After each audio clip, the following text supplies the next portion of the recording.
Meningkatnya pengguna internet dan teknologi membuat jumlah hoaks menjelang pelaksanaan pemilu meningkat tajam dari tahun sebelumnya.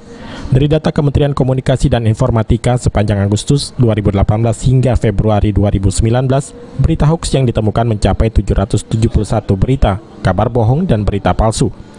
Peningkatan jumlah konten hoaks sangat signifikan terjadi pada bulan Januari dan Februari 2019. Sebanyak 175 konten hoaks yang berhasil diverifikasi oleh tim AIS Kemenkominfo. Angka ini naik 2 kali lipat di Februari 2019 menjadi 353 konten. Konten hoaks yang mendominasi sebanyak 181 konten hoaks terkait isu politik, baik hoaks yang menyerang pasangan capres dan cawapres nomor urut 01 dan 02, maupun yang terkait partai politik peserta pemilu. Dalam acara workshop pendidikan peningkatan kesadaran bela negara bagi pekerja media di Museum TNI AU Yogyakarta, Menkominfo RI Rudiantara menjelaskan terkait meningkatnya informasi hoaks ini, pihaknya terus berupaya menangkalnya agar tidak dikonsumsi lebih banyak orang. Hoaks ini ada yang bersifat ghibah, ya, ada yang bersifat fitnah, ada yang bersifat namimah. Namimah mengadu domba. Mengadu domba ini belum tentu juga orang Indonesia yang melemparkan hoaks ini. Bisa jadi kepentingan asing juga ada gitu. Namanya orang tidak senang dengan Indonesia menjadi besar.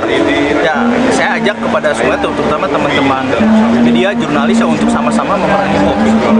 Kita jangan mau diadu-adu. Memang kita jangkrik, diadu-adu gitu loh. Yang sifatnya namimah gitu. Lawannya terus.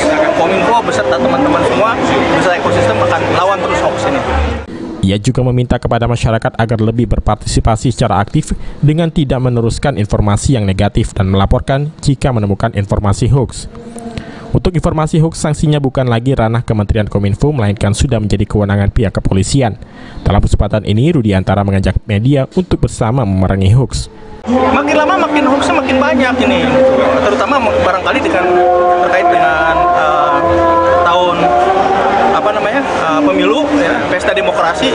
Saya tadi kan sampaikan, kalau pesta itu mana aja sih orang ngajak berantem ke pesta, apalagi di tempat pesta berantem. Yang ada kan kita fun, makan, minum, bercanda. Harusnya kita menyikapi pemilu yang bulan depan juga demikian. Namanya pesta.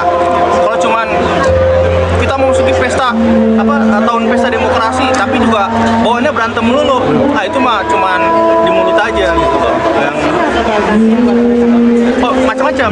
Kalau di dunia maya tentu kami lakukan tindakan, di take down dan lain sebagainya. Kami nyatakan ini hoax. Tetapi di dunia nyata itu polisi. Jadi kami membantu polisi untuk melakukan profiling dan lain sebagainya. Judius Tumban Gaul, PAL TV.